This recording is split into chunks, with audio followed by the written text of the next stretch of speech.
c'est peut-être pas si urgent de s'intéresser au salut des âmes des uns et des autres. Il est probable que cette vision relève d'une assez mauvaise compréhension de Gaudium et Spes, qui nous dit que l'Esprit Saint offre à tous, d'une façon que Dieu connaît, la possibilité d'être associé au mystère pascal. Mais en revanche, il ne nous dit pas qu'il ne faut pas annoncer la bonne nouvelle et le salut à ceux vers qui nous sommes envoyés.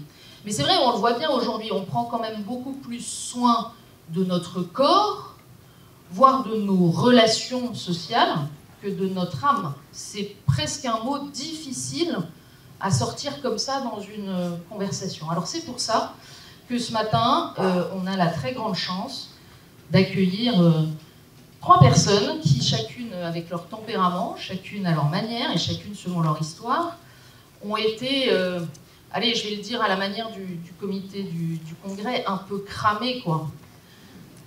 Un peu cramés par l'esprit pour être envoyés là où peut-être ils n'avaient pas tout à fait prévu d'aller au départ, et en plus ça continue.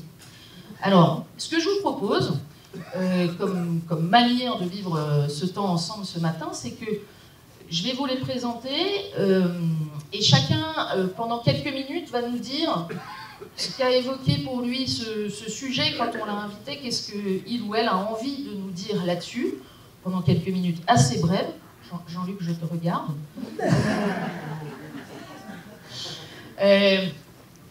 Ensuite, on discutera les uns avec les autres et puis on vous donnera évidemment la possibilité d'intervenir. Mais je voudrais fixer juste le fonctionnement parce qu'on est nombreux. Intervenir, c'est si vous avez le souhait de poser une question à l'un ou l'une de nos intervenants. Parce que si on se lance dans un échange de témoignages, on ne va pas y arriver. On est trop nombreux. Donc je compte sur vous là-dessus, mais je vous donnerai la parole tout à l'heure. Alors comme c'est le seul garçon, on va commencer par lui, parce qu'il est clairement minoritaire sur ce podium. Jean-Luc, merci d'être là. Jean-Luc Bourgois, tu es père de 8 enfants, grand-père de 16 petits-enfants, arrière-grand-père d'une petite fille. Et donc, c'est difficile de résumer ton parcours. On peut dire, parce que tu l'assumes, que tu es un ancien hippie et que dans les années 80, dans ton hameau de la Creuse, tu vas créer une communauté qui porte le nom de Saint-Joseph pour aider les marginaux à s'insérer dans la société. Mais tu veux aussi faire revivre cette région, et donc tu seras à l'initiative de pas mal d'attractions touristiques, le labyrinthe géant, une ferme-école qui est toujours en activité.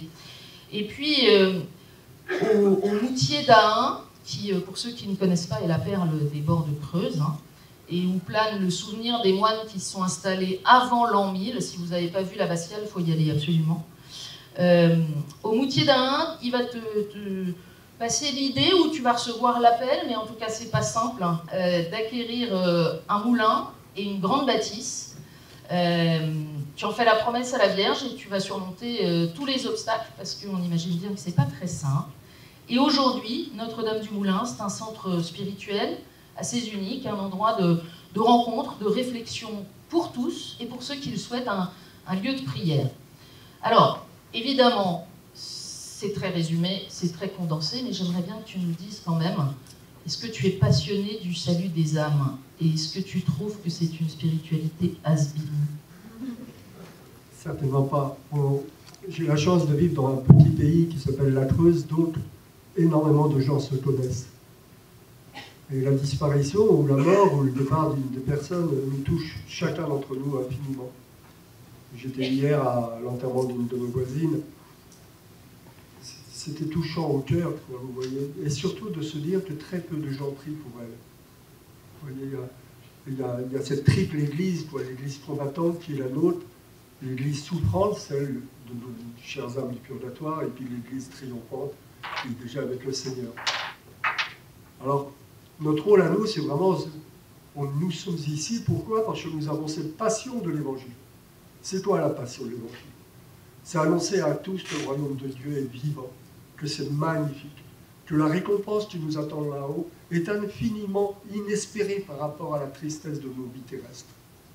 Si vous alliez au ciel, là tout de suite, immédiatement, si vous fermez les yeux, vous allez rencontrer des milliards de personnes et tous vont vous dire une seule parole, Mais qu'est-ce qu'on a bien pu faire sur Terre pour mériter pareille récompense?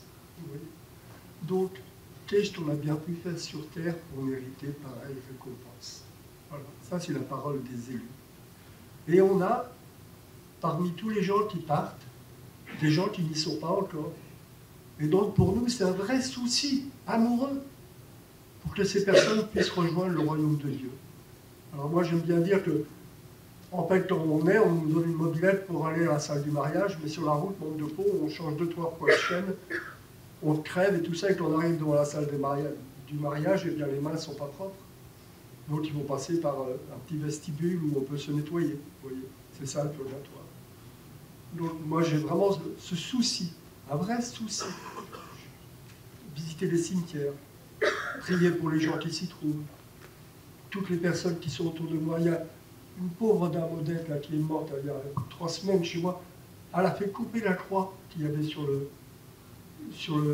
tombeau familial, qui était là depuis des dizaines d'années. Elle a fait couper la croix, pas de Jésus-Christ. Vous voyez, c'est difficile.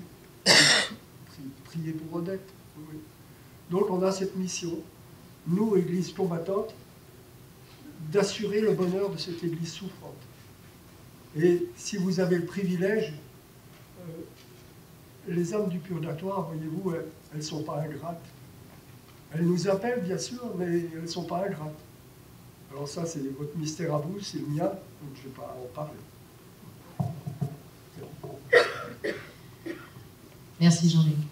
Isabelle, merci d'être là.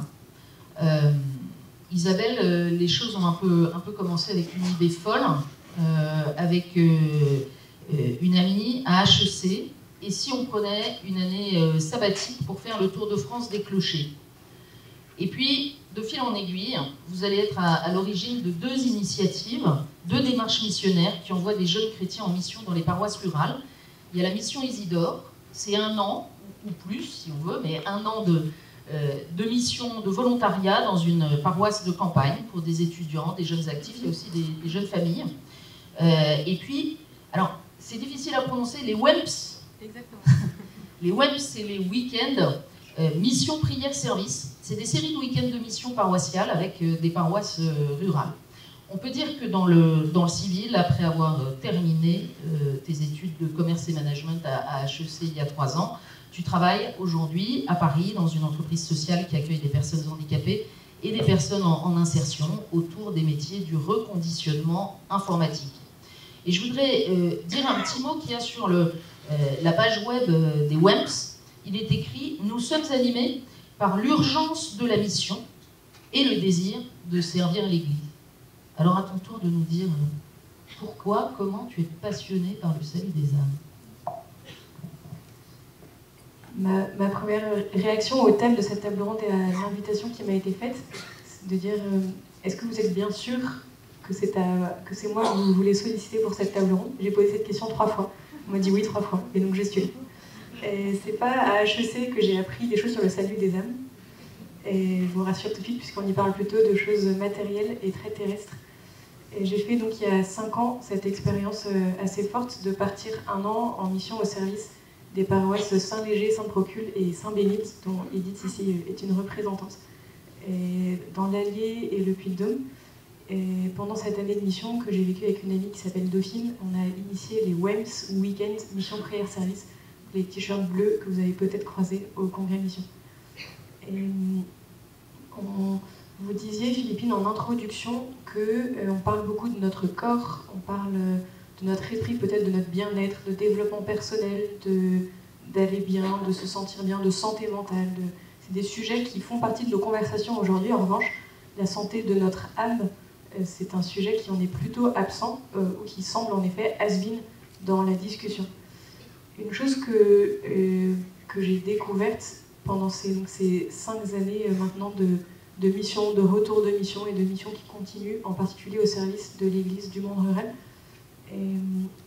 et donc dans ces initiatives qui font le pont entre le monde étudiant, le monde des jeunes actifs et le monde des paroisses rurales, c'est que dans cette préoccupation pour le salut des âmes, nous sommes appelés à être très concrets. En effet, quand on visite une paroisse, donc chaque WEM se passe dans un des clochers de la paroisse, même si dans ce clocher il y a 800 habitants, plus de paroissiens, que c'est pas le cœur battant de la paroisse, mais c'est l'église, le clocher, le lieu par lequel l'église s'est rendue présente aux hommes. On a à cœur, et je me souviens de la prière de l'un d'entre nous au tout début des WEMS, qui dans chaque église priait pour les défunts du village. Et on a à cœur, quand on rencontre les personnes en porte-à-porte, de leur dire « le royaume des cieux est tout proche ». Et de prier avec eux, de prier avec la personne rencontrée, là, ici et maintenant. De leur dire « on va prier pour vous, est-ce que vous avez une intention ?» Mais aussi de dire, pendant les 20 secondes qui vont suivre, on va ouvrir le canal de la grâce, on va prier un Notre Père avec vous, un Je vous salue Marie avec vous. Et on entend la personne, moi ça m'est déjà arrivé en mission, le Je vous salue Marie, en général on l'entend tout seul, on est en binôme. Et puis la personne raccroche les wagons et redécouvre cette prière, qui est souvent enfouie sous 20, 30, parfois 40 ans de mémoire. Et on entend aussi les Notre Père avec ne nous soumettez pas à la tentation, parce qu'il y a une mise à jour qui n'a pas été faite. Et donc, ce que je voudrais dire, c'est que pour moi, le souci du salut des âmes, il doit être très concret, c'est-à-dire, je vais prier avec vous ici et maintenant, et dans un instant qui est peut-être un instant d'éternité, on va se présenter ensemble au Seigneur. Si je pouvais reprendre la prière de Saint Dominique, je dirais, je pense que Saint Dominique intercède pour nous en ce moment, qu'allons-nous devenir, nous les pécheurs? Je ne suis pas la personne sauvée qui s'approche d'une personne à sauver. D'ailleurs, je n'ai pas les moyens d'aller sauver cette personne. Je peux tout faire pour elle, elle peut dire non, elle peut couper la croix qu'il y a sur sa tombe au dernier moment. Et la deuxième chose que je souhaiterais dire, c'est que l'Église nous donne des moyens concrets. Et le Seigneur n'est pas lié par tout ce qu'il a donné à l'Église, et lui peut sauver comme bon lui semble, parce qu'il est Dieu. Mais il nous donne des moyens concrets pour nous sauver. Et je pense que l'Église peut redécouvrir ces moyens, notamment dans le monde rural, à travers un grand attachement à la piété populaire. J'ai parfois entendu au Congrès Mission, par exemple, quand le prêtre va bénir le tel prêtre qui explique qu'il propose d'aller bénir les maisons, les appartements de ses paroissiens, comme ça il les rencontre, ça crée du lien, et puis il les reverra peut-être à la messe ou dans la communauté paroissiale, et donc que cette bénédiction permet de créer du lien humain. Et c'est vrai, et c'est bon. Mais je pense qu'il est bon de rappeler aussi que quand on bénit les troupeaux, les champs, les maisons, les instruments de travail, les animaux, la vie des gens, on présente la vie des gens au Seigneur, et tout ça, on appelle ça les sacramentaux. Ce ne sont pas encore les sacrements, mais ce sont des canaux de la grâce. Dans une bénédiction, il y a tout le temps une louange. On rend à Dieu ce qui est à Dieu, et on présente les hommes à Dieu. Et je pense que l'Église elle-même doit se souvenir que ce n'est pas la même chose d'aller créer un club de foot pour les ados, pour rencontrer les ados, et d'aller bénir les maisons des gens ou le ballon de foot pour rencontrer les gens. Qu'elle a ces canaux de la grâce, ces instruments de la grâce, qu'elle a parfois oubliés, qui sont des manières concrètes, qui sont des manières avec notre corps, avec nos gestes, de présenter les âmes et le monde à Dieu. Merci Isabelle. Évidemment, en étant dans cette pièce, je n'ai pas pu m'empêcher, en vous écoutant, de penser à la bénédiction des cartables aussi. Maud, c'est quasiment impossible de résumer tes engagements missionnaires. Je salue Alex, qui n'est pas loin, parce que c'est ensemble. Vous êtes mariés depuis 1983, vous avez 5 enfants, 11 petits-enfants, mais vous travaillez ensemble comme consultant dans le développement agricole, mais c'est aussi ensemble que vous êtes engagés dans la mission. Vous avez accompagné Daniel Ange pendant les 3 premières années de l'école internationale d'évangélisation Jeunesse Lumière au début des années 80. Et puis depuis plus de 15 ans, vous êtes délégués épiscopaux de l'archevêque d'Avignon, d'abord à la famille, et puis depuis 12 ans à la nouvelle évangélisation. Vous êtes les cofondateurs de la communion Priscille et Aquila, qui a aujourd'hui regroupe 200 couples venus de 60 diocèses et qui sont engagés à 2 dans l'évangélisation.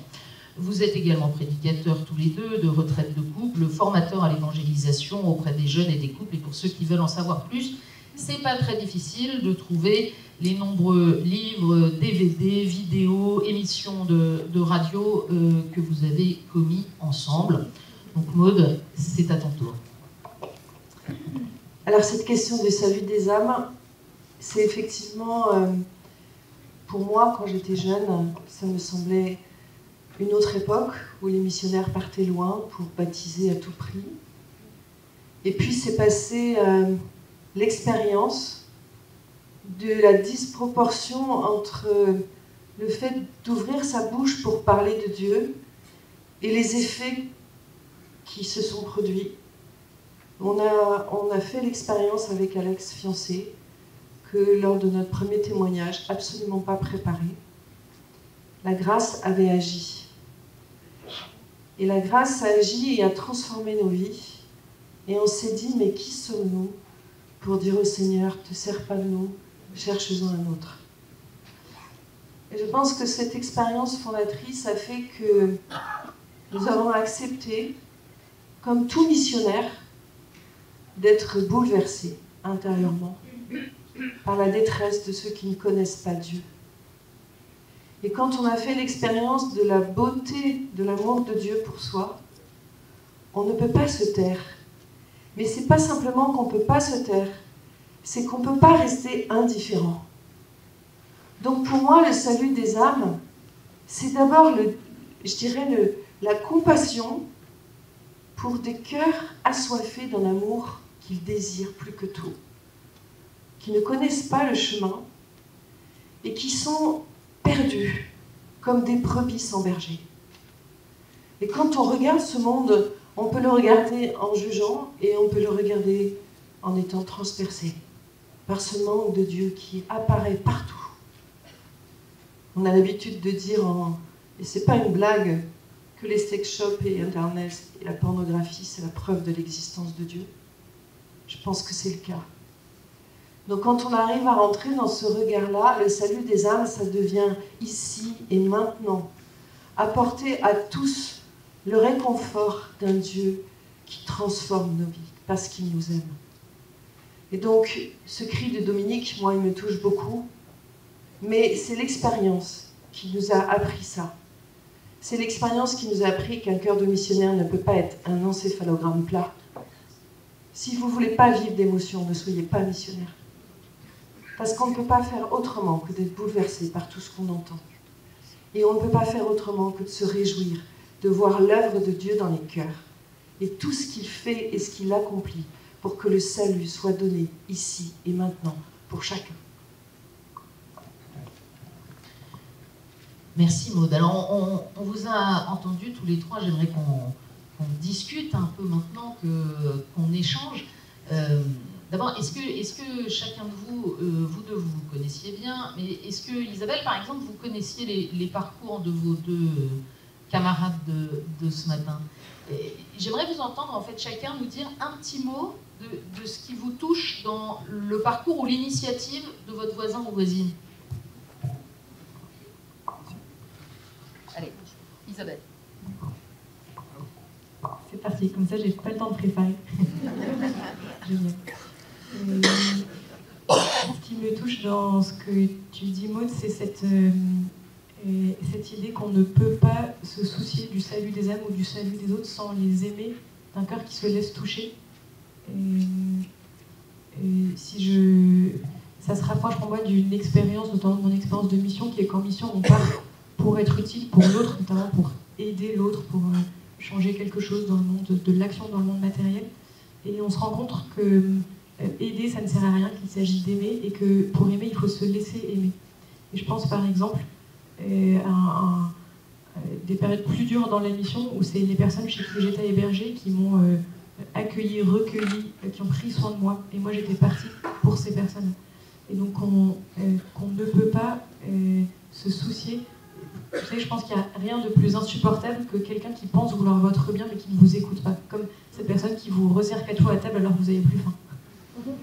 Et qui vous dit, mais si, tu devrais, qui vous achète un vêtement dont vous avez déjà dit que vous ne l'aimiez pas, ou qui s'évertue à vous faire porter du bleu alors que vous préférez le rouge. Bon, voilà. Vous voyez, ces gens qui veulent notre bien, mais qui ne prennent pas le temps d'entrer en relation avec nous, en discussion, et de nous aimer. Et dans ce que tu dis, Maud, j'entends ça. On ne peut pas se dire, je vais aller prier le rosaire tous les jours rue du Bac, mais derrière, ne pas regarder mes collègues dans les yeux, derrière, ne pas m'ouvrir à telle personne de ma famille qui m'agace ou avec qui j'ai plus de mal. Et derrière, rester lisse dans mes relations et ne pas me laisser toucher. On ne sort pas indemne, je pense, du souci pour le salut des âmes. On paye de sa personne et on se laisse toucher, on se laisse aimer, on se laisse rejoindre.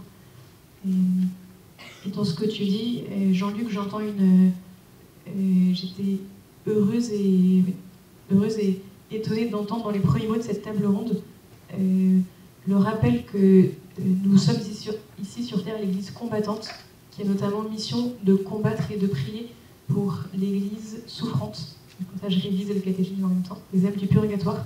Qu'on puisse parler aussi vite, aussitôt, des âmes du purgatoire, de la prière pour les défunts, qui est, je pense, une de nos missions de baptiser de cette Église combattante très concrète. Il y a des âmes qui attendent, qu'on prie pour nous, qui ne peuvent rien pour elles-mêmes, parce qu'on ne peut pas se sauver soi-même, mais qui peuvent beaucoup pour le monde, si nous prions pour elles. J'étais heureuse d'entendre ça si tôt dans cette table ronde. Voilà, je voulais dire, il y a une sorte de réalité de ces âmes du purgatoire qui nous est donnée dans l'Évangile. Et c'est ce magnifique chapitre 5 de Saint Matthieu, vous savez, le chapitre des Béatitudes, où Saint Matthieu nous dit à un moment, au verset 25, « Tant que tu es en chemin, c'est-à-dire tant que tu es en vie, arrange-toi pour te mettre d'accord avec ton adversaire. » C'est-à-dire, à garder la grâce dans ton cœur. Ne pas te laisser séduire par ton adversaire. Parce que si tu n'es pas en paix avec ton adversaire, il va t'emmener devant le juge. Et le juge va te mettre en prison. Et tu n'en sortiras pas avant d'avoir payé jusqu'au dernier sou. Ça, c'est vraiment une réalité pour les âmes du purgatoire. Et elles font appel à nous. Je ne suis pas un mystique, hein. Moi je suis un père de famille, très heureux en couple, très heureux avec tous les enfants, mes petits-enfants. J'aime bien casser du bois, hier je me suis arraché, je casse du bois toute la journée. Bon, vous voyez, je suis un gars de la terre, quoi, vous voyez. Mais néanmoins, je suis interpellé.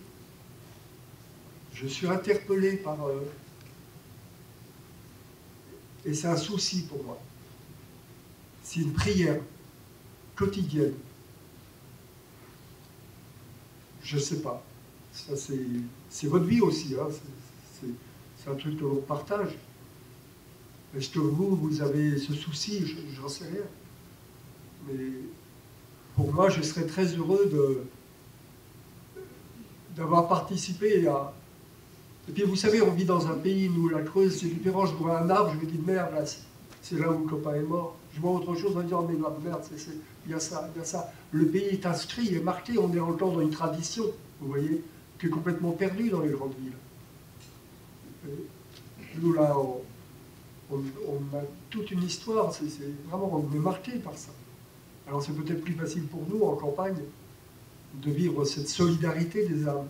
Vous voyez, parce que en ville, ça s'estompe très vite. Hein. On se souvient même plus. Et Jean-Luc, qu'est-ce qui te touche dans les témoignages et les parcours de tes deux voisines? Ah, mes deux voisines, la Maud, on se connaît depuis très longtemps, et je suis un petit garçon à côté de tout ce qu'elle a pu mettre en place avec son homme. Et puis, on a passé des instants merveilleux à Avignon, dans des missions d'évangélisation. Ça a été magnifique. On a magnifique, très beau travail, très beau travail. Cette joie de l'évangile, c'est ça, cette joie de l'annonce de l'évangile. C'est vraiment qu'est-ce qui fait le chrétien, c'est qu'il a le cœur en joie pour annoncer l'évangile. Là, je viens d'emmener des copines, des missionnaires vietnamiennes qui sont installées dans le Limousin. Et il y avait la supérieure, 300 bonnes sœurs, quand même, c'est une grosse boîte, hein, quand même, 300 bonnes sœurs. Mais alors, elles sont venues missionnaires en France, mais qu'est-ce qu'elles sont joyeuses, mais qu'est-ce qu'elles peuvent rigoler.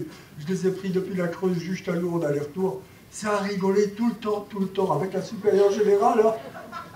Les bonnes sœurs, elles étaient un peu étonnées. Et leur supérieur général qui ne connaissait pas le français et qui tapait sur ses genoux comme ça en chantant « Comment ne pas te louer ?» Magnifique. C'est joie de l'évangile. Moi, je peux vous raconter des anecdotes, mais je ne le fais pas. Mais des anecdotes... mais vraiment, des choses fabuleuses. Jésus, il est tellement proche de nous. C'est ça qu'il faut se dire aujourd'hui. Il est tellement proche de nous. Il faut soigner les malades, il faut encourager les gens, il faut prier pour les mourants. Il est à notre écoute, Jésus. Et ces jeunes qui viennent en mission oh, c'est génial. Ça, c'est génial. Bon, c'était bien à Besançon, tu te rappelles pas? C'était bien à Besançon, au congrès mission. C'était pas moi, mais c'était une collègue. J'étais à Toulouse et... Malgré que je suis arrivée à Padre Pio, je ne suis pas capable d'être à l'œuvre pour la mission. Maud.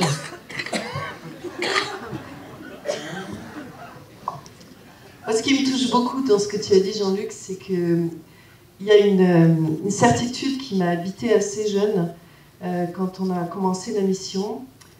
C'est cette inquiétude de me retrouver au ciel auprès de mes voisins, ma boulangère, mes collègues, et qui me regardent en disant « Toi, tu savais, pourquoi tu m'as rien dit ?» Et ça, c'est effectivement quelque chose de lancinant qui m'habite. Le Seigneur ne nous demande pas de convertir les gens, d'ailleurs on n'a pas la capacité de le faire. Mais il nous demande juste d'ouvrir la bouche et d'être témoin, de dire « Tu sais, c'est Jésus qui fait ça en moi. » Et en fait,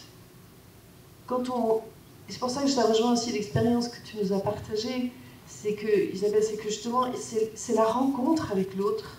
C'est le fait de prendre soin de l'autre là où il en est. Il ne s'agit pas de lui balancer du catéchisme, on s'en fout. Il s'agit de le rejoindre avec un cœur qui supplie l'Esprit Saint.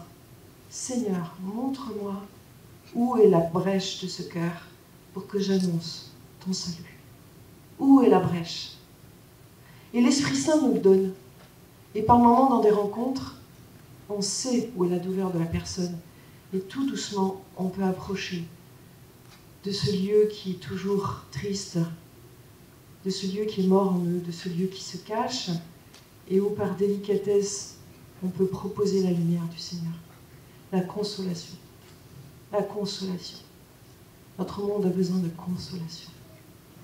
Et ça, franchement, je crois que l'expérience, chacun nous parlons des saluts des âmes, finalement, par des biais différents, mais tous, nous sommes travaillés intérieurement par cette joie de connaître le Seigneur et ce désir de porter cette joie aux autres.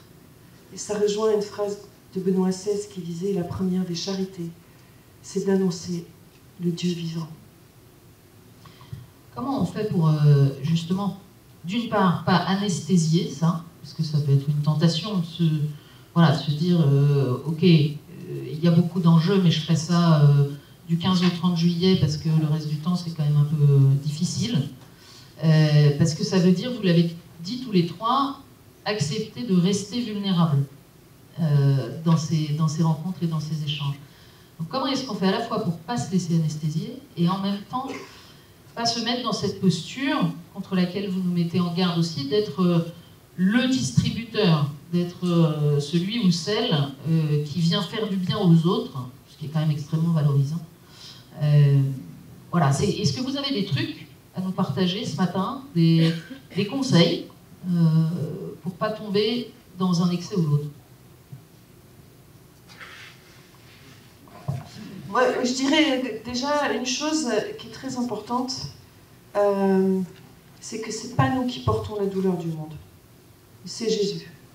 Et donc tout missionnaire doit aussi avoir cette exigence intérieure de ne pas s'approprier ce qu'il a entendu, ce qui a été partagé, ce qu'il a senti, et de tout déposer à Jésus aussitôt.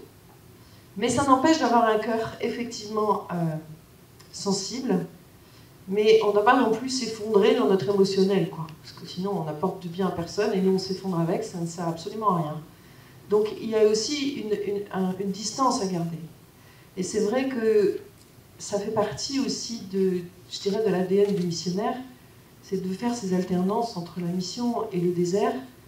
Parce que si on ne se ressource pas en Dieu et qu'on n'arrive pas à déposer tout ce qu'on a entendu, toutes ces douleurs qu'on a entendues, eh ben petit à petit, on s'effondre avec les gens et finalement on est écrasé par le poids du monde. Et il y en a un qui a envie de nous ramasser par là aussi, hein, parce que tout ce qu'il veut c'est nous décourager. Donc il faut aussi qu'on ait une ascèse spirituelle assez importante pour savoir équilibrer les temps de mission et les temps de prière et de ressourcement, et les temps où on a besoin simplement de prendre soin de soi, de se reposer, parce qu'il ne s'agit pas non plus d'aller au bout de ses forces de façon disproportionnée.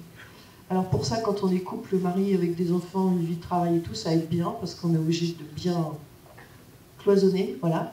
Mais néanmoins, ne pas passer une journée en se disant le soir, Seigneur, j'avais l'occasion d'annoncer ton nom et je ne l'ai pas fait. Ça, c'est quand même un aiguillon permanent. Seigneur, donne-moi d'avoir le courage d'annoncer ton nom à chaque fois que tu me montreras l'opportunité. Et parfois, il faut vraiment le demander à l'Esprit Saint, parce qu'il y a des jours où on n'a pas du tout envie de parler de Jésus.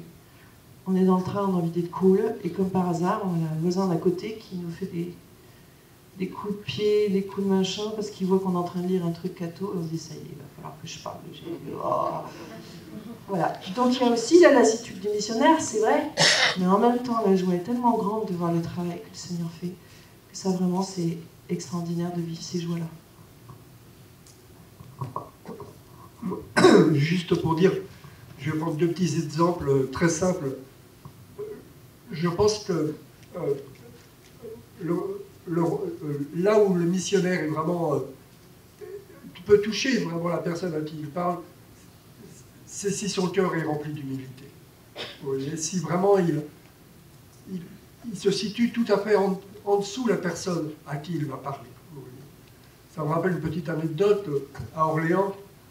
J'avais un poids lourd, je revenais, une fille fait du stop la nuit, je la prends, elle me dit je suis pas toute seule, hop, il y en a une deuxième qui arrive, elle monte dans le camion, je commence à rouler, je descendais vers le sud, il y en a une qui me dit oh là là, quelle chance on a, nous. Et moi je te disais, enfin vous n'avez pas la même chance, vous êtes vieux, mais nous on a vraiment une chance, et puis vraiment... On a la vie devant nous, on est jeunes. Enfin, vous... et puis on s'aime, surtout toutes les deux. Nous, on s'aime. Enfin, vous n'avez certainement jamais connu l'amour. Enfin, nous, vraiment, on est... Et puis on va dans une communauté de femmes en Ardèche, là, et tout, c'est merveilleux et tout, mais vous ne connaissez certainement pas la vie de communauté. Et pendant 20 minutes, elles m'ont descendu, puis moi, je priais l'Esprit Saint au volant et tout ça.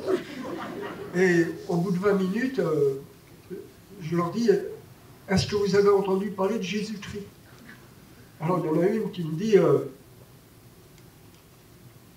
ça fait une demi-heure qu'on dit des conneries, tout ce que tu trouves à dire, c'est appeler ton bon Dieu au secours. Et l'autre, elle me dit, vu la façon dont on vit toutes les deux, ça m'étonnerait que ton Jésus il s'occupe beaucoup de nous. Et là, l'Esprit Saint a pris la bouche, vous voyez, et je leur ai répondu, tu sais, mais Jésus est tellement fou amoureux de toi qu'il n'a pas encore pris le temps de regarder la façon dont tu vivais. Et là, à ce moment-là, il y a eu vraiment un flot d'amour qui est passé.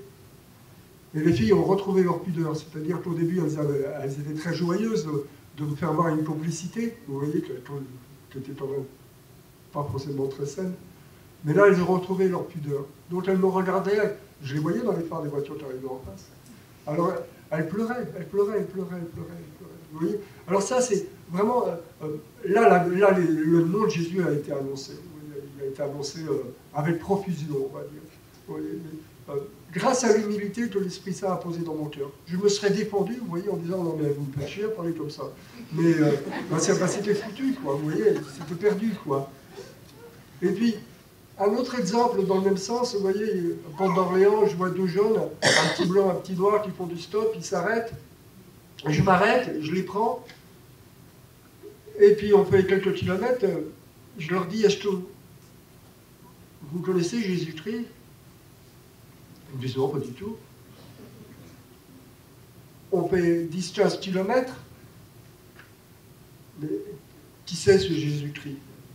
Et moi j'étais dans ma planète avec le Seigneur, vous savez, le Seigneur est proche de nous, de chacun d'entre nous d'ailleurs. Et je dis, c'est mon Dieu et il m'aime et je l'aime. Je sais pas, je me mets à pleurer. D'amour pour Jésus, pas pour eux, pour Jésus. Et comment dire? Et puis, c'est tout. On fait encore 20 km, il y en a un qui me dit, mais tu nous en as pas dit assez, là. Je leur dis, mais... Ouais, Jésus, il a vu la misère dans laquelle je suis, et il s'est dit, celui-là, il est perdu, donc il est monté sur une croix, il est mort pour moi, et depuis, je l'aime, quoi. Je l'aime. Il a fait ça pour moi. Et après, j'irai dans son royaume, parce qu'il l'a promis que les portes du royaume seraient pour moi aussi. Et silence, juste à Orléans, pas un mot, rien du tout, pas un mot. Arrivé à Orléans, je fais le plein, les gars, ils vont faire leurs courses, ils vont acheter à manger, quoi. Il y en a un qui revient vers moi et me dit, s'il vous plaît, monsieur, je dis oui. Quand j'arriverai aux portes du royaume, est-ce que vous pourriez être là pour m'ouvrir la porte?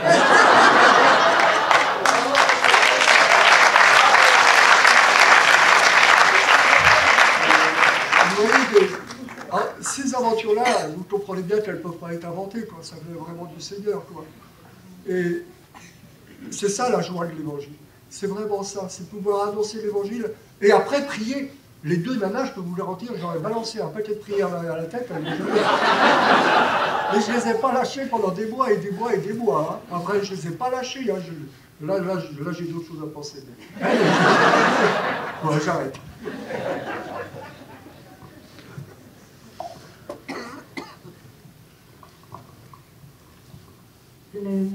Une des questions que vous nous posiez, c'était comment faire pour ne pas s'effondrer, et si je comprends bien, comment faire pour ne pas enfler.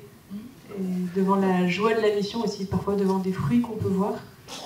Et je pense qu'il y a une réponse pour chacun d'entre nous. Et comment faire pour ne pas enfler ou pour ne pas s'arroger les fruits de la mission, se sentir super missionnaire, etc. Je pense que... Et comment faire pour ne pas s'effondrer. Regardez, pour moi, ça... Regardez les personnes dans les yeux. Et ça semble peut-être très simple ou... Et alors cette attitude de regarder quelqu'un dans les yeux, ça rend humble. On voit à travers le masque, à travers ces expressions du visage qu'on s'est mis sur la tête aujourd'hui, à travers les vêtements qu'on s'est mis. Et si on a le courage de regarder les personnes qui nous entourent dans les yeux, et on leur dit « tu vaux quelque chose, et moi je prends le risque de venir à ta rencontre ». On sort rarement... indemne, tout plat, comme tu disais tout à l'heure, lisse d'une telle expérience. Et pour moi, elle est symptomatique de cette attention pour avoir des relations vraies. Et je pense que ça passe, on parle là d'anecdotes de missions parfois un peu extraordinaires, qui dépendent aussi, il me semble, du caractère, de l'humour, des charismes de chacun d'entre nous. Et peut-être que certains ici se disent oui, mais moi je prends jamais personne en stop, je sais pas conduire de camion, et les autostoppeurs ça me fait peur, ou je sais pas conduire, enfin, j'en sais rien, ou je suis timide, ou c'est pas mon truc. Et donc comment je fais? Et je pense que vivre avec les personnes qui nous entourent d'une manière qui leur dit tu es beau, tu es aimé, tu mérites qu'on s'intéresse à toi. Pas parce que moi, avec mes propres forces, je suis capable de regarder tel ou tel collègue que je vois tous les jours à la même heure, au même endroit, pas parce que en fait, j'en suis pas capable. Il m'agresse, il m'énerve, on n'arrive pas à travailler ensemble. Mais les limites de ce que je suis humainement prennent le relais, évidemment. Mais le Seigneur, lui, il en est capable. Et le Seigneur, dans ce lieu-là, avec mes yeux, avec mes mains, avec ma bouche, avec mon corps, avec l'âme qu'il m'a donnée à moi, il va rejoindre telle ou telle personne. Et cette attitude-là, cette attitude qui dit tu es beau, tu es aimé, tu vaux quelque chose, je pense qu'elle est applicable dans chacune de nos relations et dans chacun de nos lieux de vie. Et quand on a cette attitude-là, je ne dis pas que je l'ai au quotidien, c'est un effort quotidien, c'est jamais gagné, c'est jamais acquis. Et je pense qu'on reçoit plus qu'on ne le pense, et donc qu'on ne s'effondre pas, et qu'on est appelé à l'humilité, parce qu'on voit bien les jours où on n'y arrive pas, on voit bien ces mouvements d'humeur, on voit bien les jours où le vieil homme qui est en nous reprend le dessus, et on voit bien que cette histoire du salut des âmes, elle va se faire dans notre quotidien qui est tissé de relations. Elle va se faire ici et maintenant, là où on est appelé, chacun d'entre nous, avec tout ce qu'on est, et elle va nous travailler, nous sauver nous-mêmes en cherchant les autres. Alors, avant de donner la parole à ceux qui auraient des questions, mais préparez-vous, ça va être bientôt. Il ne vous a pas échappé qu'il y a une petite provocation dans le titre, une spiritualité has-been, et de fait, on la sort à toutes les sauces, mais sans doute qu'elle est révélatrice. La chanson « On ira tous au paradis », on peut la rétorquer aussi aux missionnaires en disant « mais écoute, en fait, Dieu, il est capable de choisir des hommes et des femmes de bonne volonté et de dire, bah voilà, tu n'étais peut-être pas chrétien, tu connaissais peut-être pas Jésus, mais ta vie a été bonne. Et du reste, on croit ça aussi. Donc pourquoi est-ce qu'il faudrait nécessairement leur dire, bah non, non, non, le vrai chemin, la vérité et la vie, c'est Jésus. J'ai le micro, donc je fais un hold-up, mais promis, je vais pas s'appeler. Je voudrais... j'entends deux paroles de l'Écriture en réponse à cette question. La première, c'est la parole de Jésus qui dit « Il y a beaucoup de demeures dans la maison de mon Père ». Donc, Jésus est le chemin, la personne, la porte d'entrée vers le royaume de Dieu. Mais il y a des demeures et des chemins différents pour rencontrer le Christ. Il n'y a pas un seul lieu, une seule communauté, une seule manière de prier, une seule manière d'être avec Jésus qui serait une recette magique pour le salut. La deuxième, c'est dans le livre de la Genèse. Le Seigneur qui dit à Caïn, le mal est tapis à la porte de ton cœur. Et cette phrase, elle est vraie. Je pense que chacun d'entre nous dans cette salle, on connaît les combats qui nous animent. Les combats, on est là au congrès mission, on s'est levé ce matin à 9h pour une table ronde sur le salut des âmes, c'est magnifique. Mais on connaît les combats qui nous animent au quotidien. Et ces combats qui sont les nôtres, ils ne sont pas l'apanage des chrétiens. Ce combat, cette recherche du bien en nous et tous ces moments où nous faisons le mal que nous ne voulons pas. Et ce combat, c'est celui de chaque personne. Si nous, on a trouvé des armes, des manières de vivre ce combat, de mener le bon combat, comment ne pas les partager? Pour reprendre un contexte qu'on connaît, si je suis malade, qu'il y a une épidémie mondiale, et que j'ai trouvé un médecin qui guérit ma maladie, comment ne pas penser que ceux qui sont malades du péché autour de moi, n'auraient pas besoin de ce médecin? Donc, je ne sais pas si on ira tous au paradis, et quand je dis je ne sais pas, l'Église elle-même dit nous ne pouvons pas dire s'il y a une personne ou pas en enfer. On ne sait pas. Mais ce qu'on sait, c'est que le Père nous a donné une porte d'entrée, un médiateur vers le royaume de Dieu, et ce médiateur, c'est Jésus, dont le nom même veut dire Dieu sauve. Donc, si je connais ce médecin, comment ne pas dire à la personne que j'aime à côté de moi que je connais un médecin?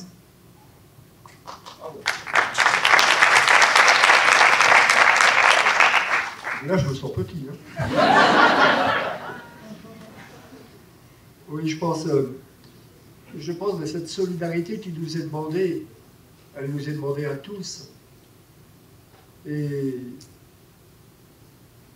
effectivement, certaines fois, il y a des personnes qui refusent notre prière. Il y a des personnes qui déclarent une hostilité réelle face au nom de Jésus ou face à la prière. Je ne veux pas trop en dire justement à ce sujet-là. Mais j'ai vécu ces expériences-là. Et ça m'a bouleversé. Je sais que certaines personnes, de leur propre dire, de leur propre liberté, de leur propre volonté, de leurs propres mots, ont rejeté toute possibilité de salut. Alors après, je suis pas la miséricorde, loin de là, mais les personnes dont elles m'ont parlé vraiment en vérité. Alors, pour moi, je crois que si on va tous au paradis, c'est vraiment que le Sauveur, il avait une botte secrète dans sa poche et qu'il l'a sortie au dernier moment. Mais sinon, malheureusement, j'ai été témoin de faits et de choses où des gens ont vraiment, volontairement, précisément, refusé à la dernière extrémité. Alors, ça leur appartient. Hein. Oui, c'est un sujet lourd. On ne peut pas ne pas prendre au sérieux la parole. Jésus dit quand même qu'il séparera les brebis des boucs, etc. La parabole de Lazare qu'on a entendue il n'y a pas longtemps. Oui, il y a un enjeu. En tout cas, en évangélisation, on expérimente aussi ce qu'on peut appeler la confrontation de puissance, qui est, il ne faut pas en avoir peur en soi, mais il faut être réaliste. Annoncer l'évangile, c'est aussi se confronter à l'adversaire. Nous, au Festival d'Avignon, on avait des gens, qu'on dirait entre guillemets, bien chargés, qui venaient. Et on a fait l'expérience que là où il n'y a pas le baptême, là où la place est libre, la nature a horreur de vide, mais la nature spirituelle aussi. Et quand c'est pas habité par l'Esprit Saint, c'est habité par l'adversaire, par les autres esprits. Et c'est quand même sérieux. Donc il y a un combat dans ce domaine, il y a un combat dans les âmes, et nous-mêmes on est siège de ce combat, on n'est pas indemne, mais c'est vrai que à la grâce du baptême, quand même, il y a une très grande différence. En tout cas, moi je l'ai expérimenté sur le terrain. Que ceux qui ne sont pas baptisés sont beaucoup plus vulnérables. Et que, effectivement, l'enjeu d'annoncer le Seigneur crée aussi cette confrontation qui fait que parfois, il y a des réactions violentes, agressives. Je me souviens d'un gars qui est arrivé en hurlant dans le site de la mission, en criant « Je veux du sang, je veux du sang ». On a commencé à prier des « Je vous salue Marie » et il a reculé. À chaque fois qu'on a arrêté de prier, il réavançait en hurlant. C'était absolument impressionnant. Et en fait, c'est tout simple. Nous, on a toutes les armes au nom de Jésus pour être protégés de ça. Mais en même temps, il faut être conscient que ce salut des âmes, c'est un vrai enjeu. Et qu'il y en a un qui prend d'autres moyens que le Seigneur pour éloigner ces gens du salut. Et donc à nous, par notre amour, tu l'as dit, Hélène, je le reprends, Isabelle, excuse-moi, je reprends vraiment parce que ça me semble être la chose essentielle. Poser un regard d'amour sur les gens, les regarder. Tu sais, tu le disais, c'est vraiment tellement important de regarder les gens. Les regarder avec amour pour qu'ils perçoivent quelque chose de l'amour de Jésus. Et qu'il puisse y avoir une brèche qui s'ouvre dans ces cœurs assoiffés. Et on sait aussi, parce que ça on l'a expérimenté, là où le péché abonde, la grâce surabonde. Aujourd'hui, nous sommes dans un monde extrêmement éloigné de Dieu, mais en même temps, quand un cœur s'ouvre, il y a une surabondance de grâce incroyable. On voit des cheminements éclairs que nous ne voyions pas il y a 20 ou 30 ans. Donc je pense que le Seigneur prend des chemins aussi, des raccourcis. Il y a comme tellement peu de personnes qui accueillent sa grâce que ceux qui s'ouvrent, c'est comme s'il y avait un entonnoir. Ça déverse. Donc on peut avoir des personnes qui font un chemin, mais incroyable, et puis d'autres, c'est laborieux, laborieux, laborieux. Ça appartient au mystère de Dieu et de la liberté de la personne. Mais en tout cas, une autre chose qu'on n'a pas dite et qui me semble importante, c'est que cette question du salut des âmes, cette question de l'annonce du Seigneur, c'est toujours au nom de l'Église qu'on le fait. On n'est pas seul. On est juste un petit maillon. Il faut qu'on tienne notre place, qu'on soit là au bon moment. Et puis si ce n'est pas nous, faire confiance qu'il y aura un autre frère ou une autre sœur qui, à un moment plus ajusté, sera là sur le chemin de cette personne. Une évangélisation, une conversion des âmes, c'est un chapelet de rencontres avec des chrétiens, depuis la petite enfance, parfois jusqu'à l'heure de la mort. Et on sera tous payés du même salaire. Ça, c'est une vraie consolation. Merci. Alors, je vous l'avais promis, si vous avez des questions, c'est possible et c'est le moment. Allez-y. Alors, on n'a pas de micro, donc je vais vous demander de parler bien fort. Monsieur, allez-y. Je voudrais ajouter une question à Maud.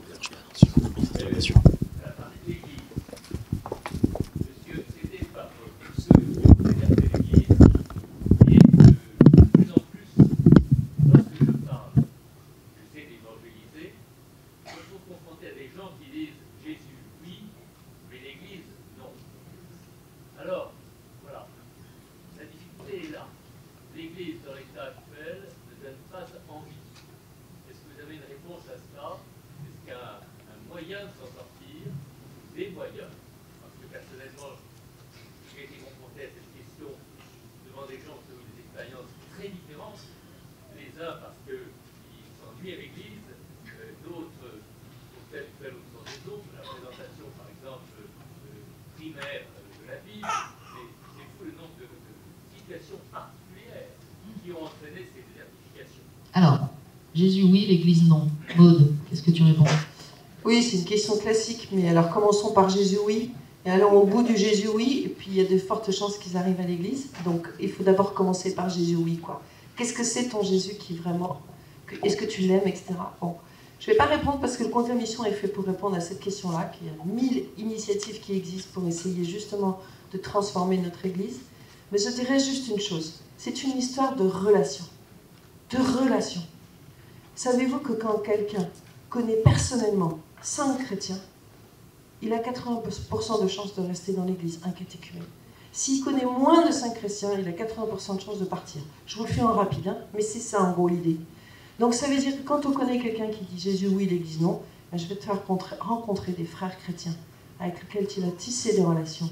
Et déjà l'Église, elle va commencer à exister là.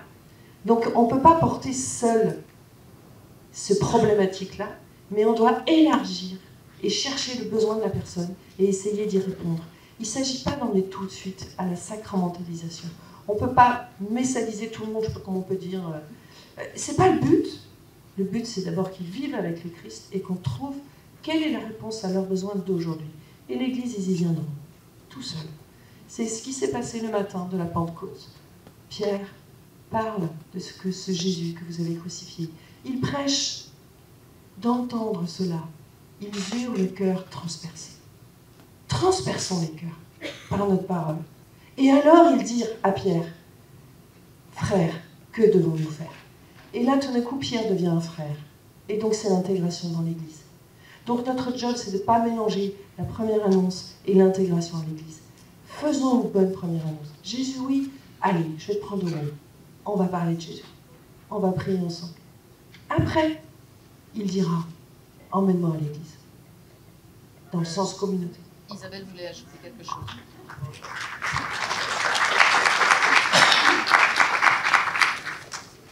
J'ajoute pour répondre à la question une expérience qu'on fait souvent, notamment dans les WEMS.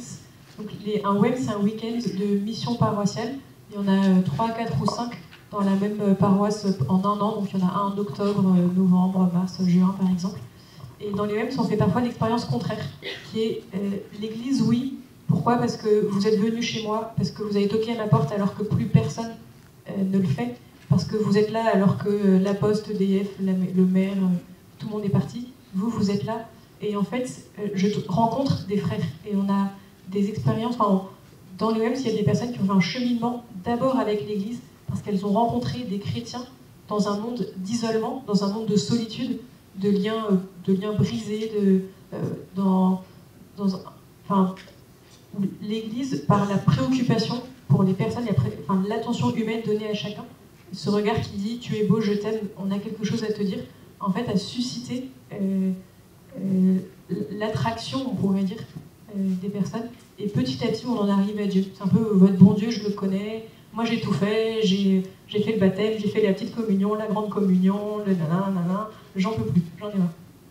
Mais par contre, vous êtes là et vous m'avez invité, donc je vais venir dîner avec vous, je vais venir à la messe, mais surtout à l'apéro après la messe. Je vais venir à la messe parce que vous animez.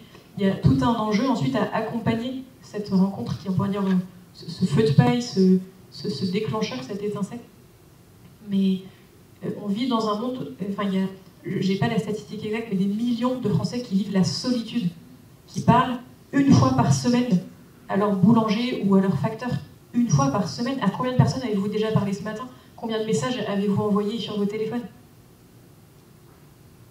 Et donc l'Église, quand elle est là, en tant que frère et sœur, elle a quelque chose à dire dans la fraternité, dans le sens de la communauté, de la vie fraternelle, qui peut amener à Dieu. Et je vois Philippine qui s'incline, je voudrais juste ajouter une chose, c'est que le catéchisme de l'Église catholique, puisqu'on parle de salut des âmes, je peux sortir des grands mots comme ça, et on est un peu dans l'ambiance 19e. Le catéchisme nous dit que l'Église, c'est le sacrement du salut, c'est-à-dire qu'elle est signe du salut, elle est signe et canal efficace de la grâce.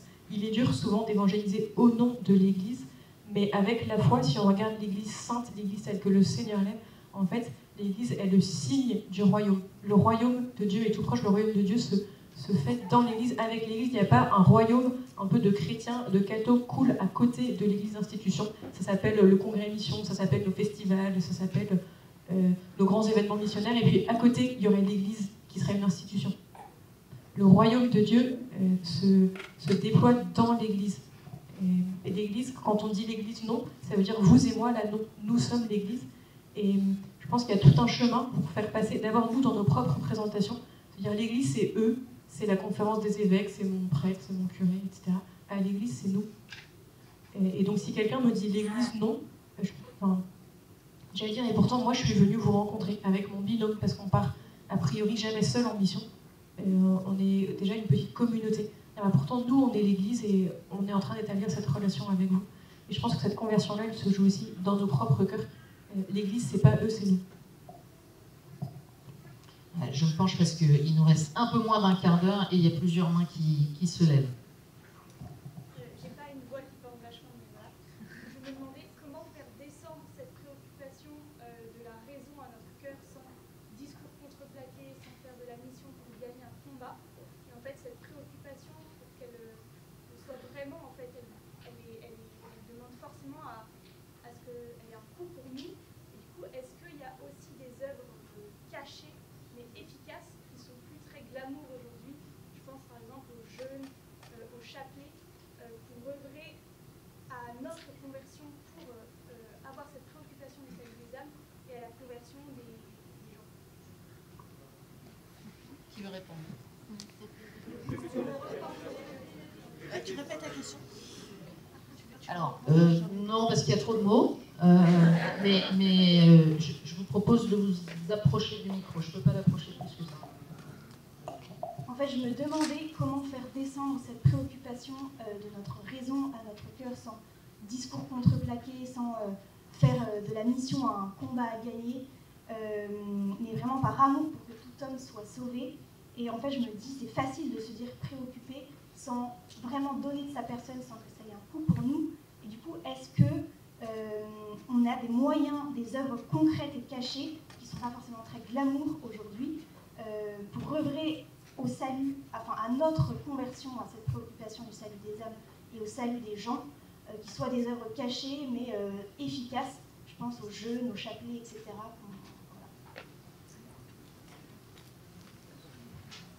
Maud.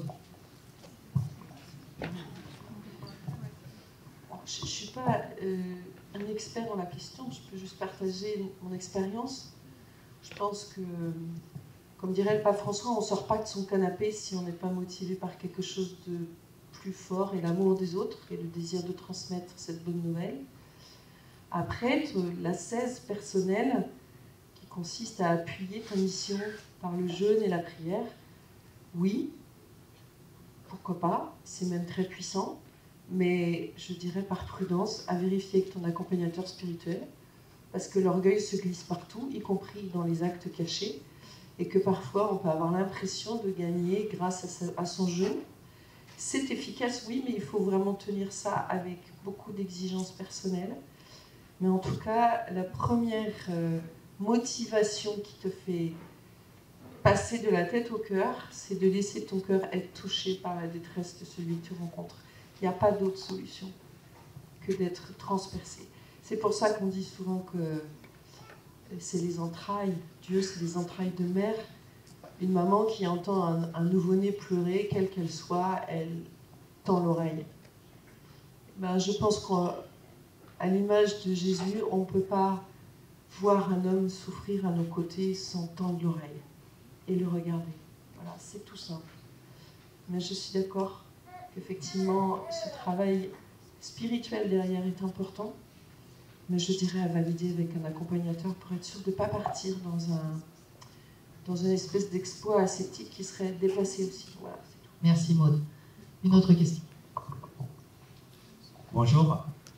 En tant que laïc, avez-vous eu des moments où vous aviez eu envie d'arrêter parce que vous aviez eu des murs devant vous, ou des persécutions, ou aussi des situations financières avec la famille et tout ça?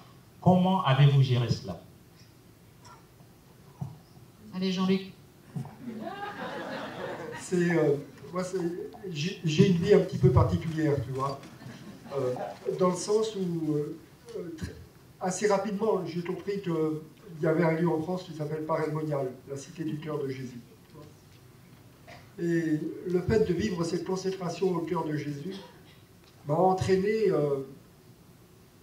dans une aventure complètement étonnante. D'abord une aventure familiale, parce que partant la pauvre Belleville à Paris, là j'habite à Belleville, bien j'ai fondé une grande famille avec mon épouse, on a fait ci, on a fait ça, tout ça grâce à la prière au cœur de Jésus. On est vraiment d'une infinie reconnaissance à Jésus, à cette prière au cœur de Jésus. Si les jeunes savaient le chemin que Jésus peut nous accompagner dans notre vie de laïque, s'ils pouvaient faire cette prière quotidienne, elle est extraordinaire, cette prière de consécration. Ensuite, il y a eu la consécration au cœur immaculé de Marie, par saint Maximilien Kolbe. Donc le fait de réciter ces deux prières tous les jours fait que jamais, jamais, jamais, nous ne pouvons reculer devant l'obstacle. D'accord, mais tu ne vas pas dire que c'est simple. Quand tu rentres et que tu dis qu'il faut trouver 600 000 € pour acheter le moulin et la maison, à table, il y a un petit froid, non? Ah, ben tu pleures. Ah, ben tu pleures. Mais Jésus... Oh, mais là, alors là, tu me lances là-dessus. Ah non, mais attendez. Parce que bon, j'ai trouvé à peu près 300 000 400 000 en raclant les fonds de tiroir, tout le monde, etc. Et à un moment, je suis tombé à genoux devant la statue du cœur de Jésus. Mais comment tu le savais, ça? Mais je suis tombé à l'église de Chinrail, un petit patelin, il y avait la messe. Après la messe, je reste à genoux au pied de Jésus. Et je n'ai pas une ligne directe, mais des fois si. Mais alors, je lui dis, mais Seigneur Jésus, je t'en supplie, viens à mon secours. Il fallait que je trouve 150 000 € avant le mercredi, on était le samedi soir. Je pleurais au pied de Jésus, je pleurais. Et il m'a répondu. Il m'a dit, je ne peux rien faire pour toi. Ah bon, c'est vrai, hein, c'est vrai, non, je ne rigole pas, hein. Je ne veux pas le faire passer pour un menteur. Il me dit, je ne peux rien faire pour toi, mais je connais quelqu'un qui serait heureux de pouvoir t'aider. Et là, j'ai compris que c'était Saint Jean 23. Alors, je suis retourné à la sauce, j'ai imprimé 500 prières à l'Esprit Saint de Saint Jean 23, j'ai distribué dans toutes les églises, et le mercredi matin au courrier, il y avait une lettre, cher monsieur, ayant appris que vous aviez quelques difficultés pour finir de payer cette maison, veuillez accepter ce modeste chèque. Il y avait 120 000 €. C'est bon. Mais ce qu'il y a de plus beau, c'est pas ça. C'est que Jésus, dans son royaume, il m'a appris qu'il avait conservé cette humilité qu'il avait sur terre. Il aurait pu dire, tu fais bien de parler comme ça, parce que je suis le roi des rois, je suis le patron, c'est moi qui signe le chèque. Pas du tout. Il m'a dit, je ne peux rien faire, mais je connais quelqu'un qui va pouvoir t'aider. Eh bien, quel est ce Dieu qui, même dans sa résurrection, dans sa gloire éternelle, a conservé ce cœur plein d'humilité? Oh, moi, ça m'a transporté de joie. Nous prions le cœur de Jésus.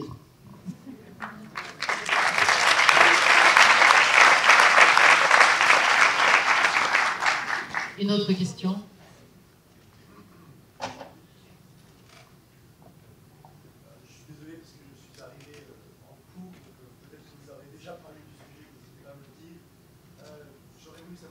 Familialement, comment est-ce que vous avez pu vivre cette préoccupation? Est-ce que vous partiez avec l'enfant? Est-ce que cette préoccupation d'annoncer Jésus, vous l'avez de temps en temps un peu réfréné parce que vous avez des devoirs du pain et puis de l'eau? Ou est-ce que de temps en temps, le Seigneur a donné sa grâce et bon, dans le retard, comment est-ce que vous avez pu articuler ça avec la vie quotidienne? Alors, Maud, la mission et le bain du soir. C'est ça, le Seigneur il est dans le réel, donc moi je pense que le réel il faut d'abord passer par ça. Et on n'est pas missionnaire en sandwich quoi. C'est-à-dire on est missionnaire dans toute sa vie. Et faire de nos maisons des lieux d'annonce de la parole, c'est notre premier job de couple chrétien. La maison n'est pas un sanctuaire privé, la maison c'est le premier lieu de l'église. Les premières églises c'était des maisons avec des couples. Donc faire de nos maisons des lieux d'évangélisation, ça veut faire que accueillir un maman qui sort de l'école et qui est désespérée parce qu'elle a un problème dans sa vie de couple, partager le repas avec ses enfants et puis faire le bain entre deux, les enfants ils comprennent très bien, il n'y a pas de souci. Et en fait, la mission c'est par contagion. Donc quand nos enfants entendaient les belles choses que le Seigneur faisait, parce qu'on était soigneux avec Alex non seulement de discerner notre rythme, de leur demander si ça convenait, qu'on puisse partir un jour par mois ou un week-end, ça dépendait après de l'âge des enfants. La mission s'adapte à ce qu'on est. Au début, on missionnait beaucoup en accueillant des gens chez nous, parce qu'on avait des petits. Puis au fur et à mesure, les enfants grandissaient, la mission s'est fait plus lointaine. Ça, le Seigneur n'est pas idiot. il se sert de nous là où on est dans notre réel. Donc en tout cas, la mission doit nous permettre de vivre notre réel à plein. Et si on en sort trop, c'est qu'il y a un truc qui ne va pas. Voilà, moi c'est l'expérience qu'on a avec Alex. Et en tout cas, une chose est certaine, c'est qu'il se sert de notre... Il y a une très belle phrase qu'on a recitée hier dans la veillée, que disait, Alex, si je ne veux pas me tromper, c'était le pape François. C'est dans la mesure où le kérigme retentit dans la famille qu'elle devient une communauté sauvée, et alors elle peut être une communauté qui sauve. Et bien ça, on l'a expérimenté. Et nos enfants, les uns après les autres, sont devenus missionnaires, mais en fait, c'est pas nous qui avons fait la mission avec eux. Parce qu'il faut être très prudent de ne pas exposer un jeune qui n'est pas encore prêt à assumer sa foi. Il faut lui laisser le temps de sa croissance à lui. Donc nous n'avons pas voulu toujours impliquer les enfants. Petits, c'est pas un souci. Mais là, j'ai adolescents, il faut faire attention de ne pas les mettre en schizophrénie intérieure. Tu leur demandes pas d'annoncer quelque chose dont ils ne sont pas complètement sûrs. Sinon, là, on peut créer des choses qui sont pas justes. Donc le respect de nos enfants, la chasteté pour nos enfants, c'est aussi de ne pas les embarquer dans des choix qui sont aussi les nôtres et qui parfois ne sont pas encore les leurs. Et après, de les laisser faire leur chemin à eux, à leur rythme, dans leur spiritualité et dans leur grâce. Alors ils sont tous missionnaires, mais tous dans des styles extrêmement différents. Donc voilà, c'est ça l'Église. Merci Seigneur. Merci, et ce sera le mot de la fin pour vous permettre d'être à l'heure aux ateliers, en ayant le temps de respirer tranquillement et de ne pas courir. Merci à nos 3 témoins, je pense qu'on peut les